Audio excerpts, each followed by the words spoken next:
Author is funded by the Pacific Northwest Writers Association, supporting writers from pen to publication since 1955. To learn more about the PNWA and their yearly conference, please go to pnwa.org.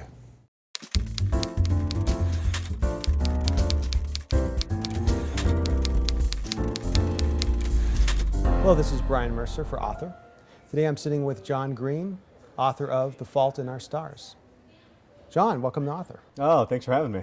So I read your book, and wow, a book about young people with cancer, and I was dying to know. I mean, it's a tough subject to handle, and I wondered what inspired you to write it.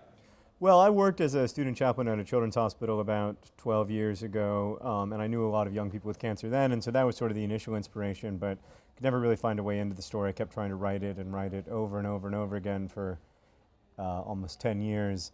And then finally, through my friendship with a young woman who had cancer, I was drawn out of the story enough to finally write it. So there's humor in it, but it was sometimes difficult to laugh at it. How would you find a balance to, not being irreverent to the subject, but at the same time wanting to make it a little bit lighter? Yeah, you got to be respectful, but at the same time, you want to be funny. The truth is that while people are alive, they're alive, and they're funny when, part of being alive is being funny, and having a sense of humor, and sometimes that can be very, very dark humor, Sure. particularly in hospitals and among caregivers and the sick. So I wanted to reflect all of that, but I wanted to try to do it in a respectful way. And your friend who had the cancer, is she the protagonist, or? No. She's very different as a person, or she was. She's since died, but she was very different from Hazel, and I think it would be important to her that I say that. Right. She wouldn't want people to think that she watches America's Next Top Model or anything. So she was very different, but I do think that if it hadn't been for knowing Esther, I never could have had a way into the story. How do you choose your projects? Well, my editor would say poorly, because I spend a lot of time choosing, and I often go down roads that are the wrong road for many months or years.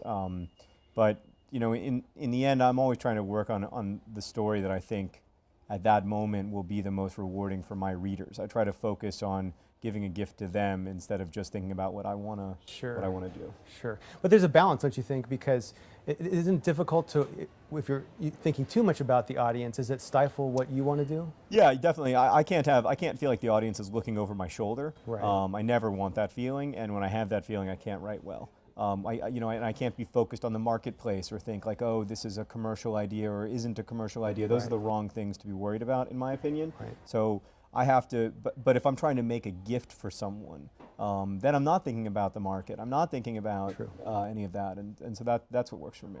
Yeah, it seems like it would be difficult to always have to think about the audience and to think about what your next project's going to be, especially when you have such a following and there's this higher and higher expectations for what you do. How do you handle the pressure when you're going to the next project to kind of to write without that hanging over your head?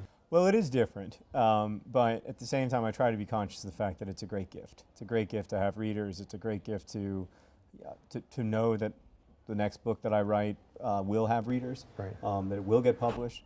That's a wonderful, wonderful blessing, and that wasn't in my life for a long time, so I'm still grateful for it. But it does change your relationship with both your audience and your stories when you have that experience of having had a book come out before. Sure.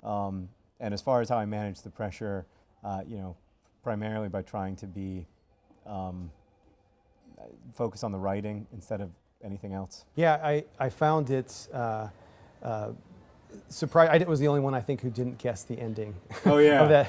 Yeah, I didn't really want it to be a secret, but I also didn't want it to be not a secret. I mean, generally with my books, there's no real proper plot twists. So that's not really the way I write, but I wanted the story to have a turn, because I wanted to kind of show the capriciousness of disease, the fact that the universe can be pretty cold to us and to our expectations. When did you know you wanted to be a writer? Oh, I mean, I always wanted to write from the time I was very little, but I never thought of it as a realistic career goal, I thought of it like the way you would think of being an astronaut or something. Sure. But what I didn't know then is that lots of people find ways to make a living writing. Sometimes it's through writing books, sometimes it's not, but there are lots of different ways to, to use language and writing to get by. Sure. And you wrote book reviews early on in your career. How did that inform, when you came time to write your own stuff, what did you learn from that? Oh, it's hugely important to me to be able to spend, I love writing book reviews, I still love it. It's really interesting exercise in both critical reading and then, trying to write with clarity and thoughtfulness about a reading experience. Sure.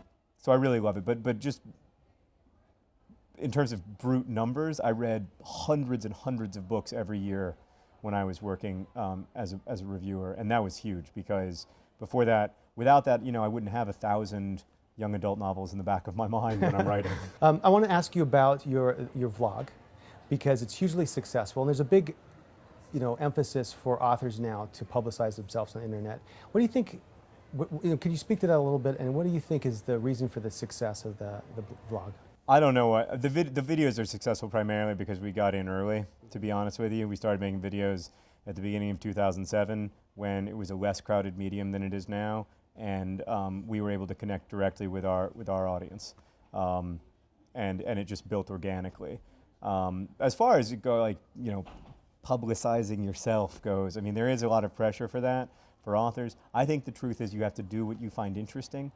I use Twitter because I find it interesting, and I don't use Facebook that much because I don't find it as interesting. There are authors who are using Facebook very effectively or touring very effectively or whatever it is, but you have to find the way that you want to reach out to your readers that feels right to you, that feels organic to you, and that's the key, I think. What did you learn from writing The Fault in Our Stars that you're going to take to your next project? Patience. Be patient with myself as a writer, and have faith that I will get there instead of constantly beating myself up over not being there yet. Finish this sentence. If I've learned anything from writing, I've learned to try to be kind to myself and to other people. I really think that writing ultimately is an act of empathy, so that's what I've learned.